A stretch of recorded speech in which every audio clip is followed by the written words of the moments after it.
হিন্দু বৌদ্ধ ওই দিন হচ্ছে আমাদের, আমি তো ঢাকা বিশ্ববিদ্যালয়ের সাথে কাজ করি, তো আমাদের ওই যে বন্যাতে আমরা যারা কাজ করছিলাম একসাথে ডাকসু ভলেন্টিয়ার টিমে, তো ওই দিন হচ্ছে একটা প্রোগ্রাম আয়োজন করা হয়েছিল। ওই প্রোগ্রামে মানে আমরা যারা ওই বন্যাতে কাজ করছিলাম তারা অংশগ্রহণ করছিলাম। তো মাঝখানে প্রোগ্রাম থেকে বের হয়ে দেখি রাজু ভাস্কর্যের সামনে হিন্দুদের একটা মিটিং চলতেছে। বেসিক্যালি ওটা আমি হিন্দু বলবো না, এটা ইসকনের একটা মিটিং চলতেছে। তো ইসকনের মিটিংয়ে আমি গিয়ে দেখলাম যে একটা মহিলা, উনি একদম সরকারের বিরুদ্ধে কথা বলতেছে যে আমরা আগে সরকারের আমলে ভালো ছিলাম, এখন আমরা ভালো নাই, প্রতিজন হিন্দু বা মানুষের বাড়িঘর ভাঙচুর করা হচ্ছে। তো হঠাৎ করে আমি এসে বলে দিলাম যে ভাই, কয়জন হিন্দু বাড়ির ঘর ভাঙচুর করা হয়েছে, কয়জন হিন্দুকে বাইর করে দেওয়া হয়েছে। যদি কারো বাংলাদেশে কোনো হিন্দুর বাড়ি ভাঙচুর করা হয় তাহলে বুঝতে হবে যে সে আওয়ামী লীগ ছিল, সে শুধুমাত্র হিন্দু ছিল না।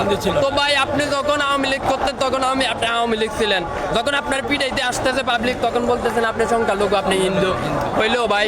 তো এভাবে তো চলতে পারে না।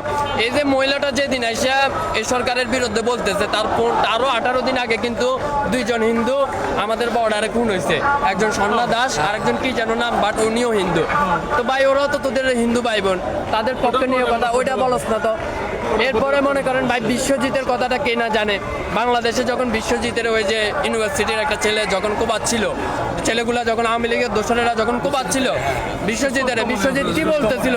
বিশ্বজিৎ বলতেছিল ভাই আমি হিন্দু, প্যান্টটা কইলে দেখায় বিশ্বাস করেন আমি হিন্দু, বলতেছে যে না তুই শিবির করস, এটা কইয়া ওরে কোবাই মাইরে ফেলে। তো এর বিপরীতে আমরা কি দেখলাম? এর বিপরীতে তো আপনারা তখন কিছু বলেন নাই।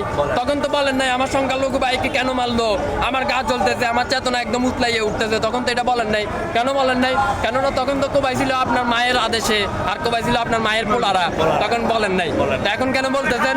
আমি বলবো এই যে লোকগুলো, এই যে মহিলাটা ওই দিন আমার সাথে তর্ক করে গেল, ভিডিওটা যেভাবেই হোক ভাইরাল তো হয়েছে। ভাইরাল হওয়ার পরে আমাদের গোয়েন্দা সংস্থা ওই মহিলাটারে উঠাই নিল না কেন?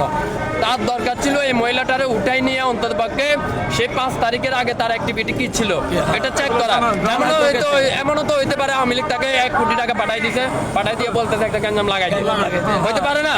তো আমাদের গোয়েন্দা সংস্থা ভাই আপনারা কি গাছ কাটতেছেন?